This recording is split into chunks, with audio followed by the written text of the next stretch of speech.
Leeds 0, Chelsea 3, Chelsea secure top 4, and it's finally we can move on to the summer and look forward to an FA Cup final because Romelu Lukaku, Christian Pulisic and Mason Mount all score and the front three finally produce. This is good. This is going to be very positive, very interesting. You better stay tuned for Chat and Breeze. Welcome to the Kavkas View, guys, and you already know the deal. You know what this is. This is Chat and Breeze. This is your post-match review. And in this review, we don't go through every single little moment, but bit by bit, because you watched the game. Here, we take a nice high-level deep dive. That doesn't make sense, but you get it. We talk about the good, the bad, and the downright ugly. 3 segments, not less, more than 15 minutes, and you will enjoy it and leave with a smile on your face. So hit the like button, subscribe to the channel. That goes an absolute long way. It's free of charge, and you guys end up being some nice people and get some good karma back. So do it. Let's start off with a positive. The pressure was on, and Chelsea delivered. Look, the pressure was building, and Mason Mount absolutely took us off to a lovely start. The finish on the 7th minute was beautiful. Konfet, we say in Russian. It's like sweet, amazing. And what was so beautiful about that goal, there was some nice combination play.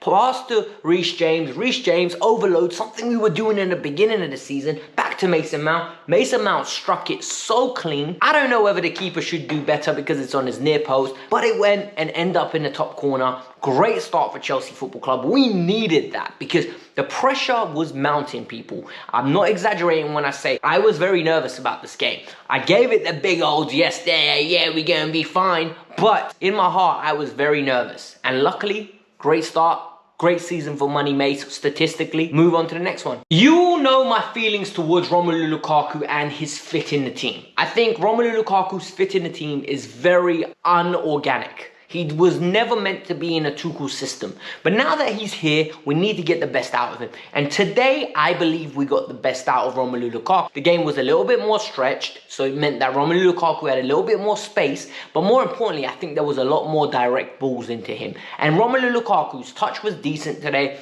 Decent link-up play. He was doing everything first time. He was trying. He was confident. I don't know whether that's because he scored 2, but we know from Lukaku's history, Lukaku goes on 5-6 game runs of getting goals. And all of a sudden, he's got 3 more goals in the Premier League now for in two games, and it starting to look like a little decent return, you know, like, oh, he gets 2 more games where he scores 6 goals, and all of a sudden it's 10 league goals for the season. Is it 100 million worth? No, but it's a positive in the right direction. His finish was impeccable in the sense that he took his time, and shot it in the top corner. But for me, it was the other stuff. The number of times the ball came to him and he drove it into space, aggressive shot. Drove it into space, aggressive shot. For a team that doesn't take many shots, it's important that we have that element in our game. I'm going to give credit to Christian Pulisic as well, because Pulisic got himself on the score sheet after he missed an absolute sitter. And with Pulisic, I really think, right, he needs to work on his finishing, because Pulisic's movement guarantees him opportunity. But I always say, shooters miss, and sometimes you need high frequency to get goals. But for me, Pulisic misses a lot of chances where you're like, how did he miss that? Like, for example, you know the one where he ran in, his movement was impeccable. I love his movement. This is actually a positive. His movement was perfect. He runs in, arcs his run, ball comes to him, and he doesn't lift it. He tries to get it on the ground, and all of a sudden, the keeper's leg saves it. And it's really frustrating because if Pulisic lifts it a little bit, it's harder for the keeper to save. But then his finish after that, Mason Mount, a little pass back, and he passes it in, keeper's flat-footed around the defender, very good save. And you're like, Pully, either you can't finish or you can, make up your mind. But today, I thought Pulisic was very good. I think Tuchel got the tactics right today, and I think he needs some plaudits because a lot of people got on his back. And I think starting off with the lineup that he did start with, Jorginho, Kovacic, Reece, it gave the impetus to pass forward quicker. And that, I really like that. Jorginho was trying a lot more of that 1-2, ball comes back to him and he just dinks it over the top of their midfield into Lukaku or in behind so Lukaku can chase, or Mount or Pulisic can run in behind Rom. And I thought it really worked well. I thought the balance in midfield while Kovacic was on was very solid. It gave us a lovely little flavour in that midfield of pass and move, knocking it wide to Reece. Reece was able to manipulate the ball. It just felt right. It felt very dynamic. That actually is the word. It was very dynamic. And considering people say Jorginho can't run, the ball was moving very well and everyone was very fluid in and around him, even himself. The final good that I'm going to take away from this game is Trevor Chalobah. And I think Trevor Chalobah was absolutely amazing.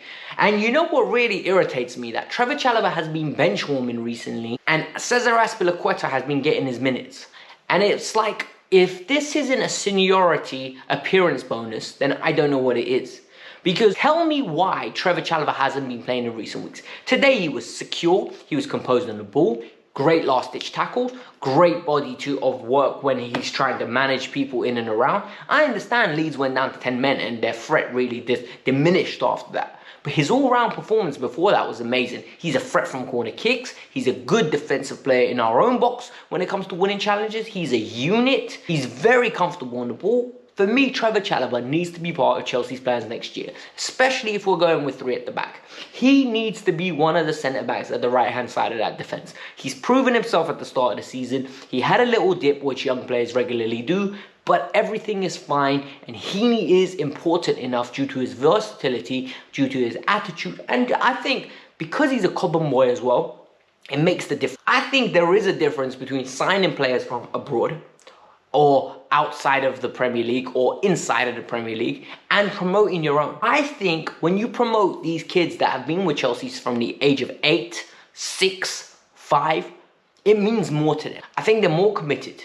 And I think at the end, when the talent level is so thinly dispersed, the commitment level takes over. I'm not saying never sign other players because I think that's stupid. I think you should always add quality, but I don't think you should be signing players at the expense of your own young players who are good enough. And Trevor is very good. One negative, and I'm being extremely picky here right now, extremely picky. I did not like how many chances we created against 10 men. I thought the game was very slow. It did open up, and there were numerous occasions where we ran in behind, and Ruben just pass was a little bit loose.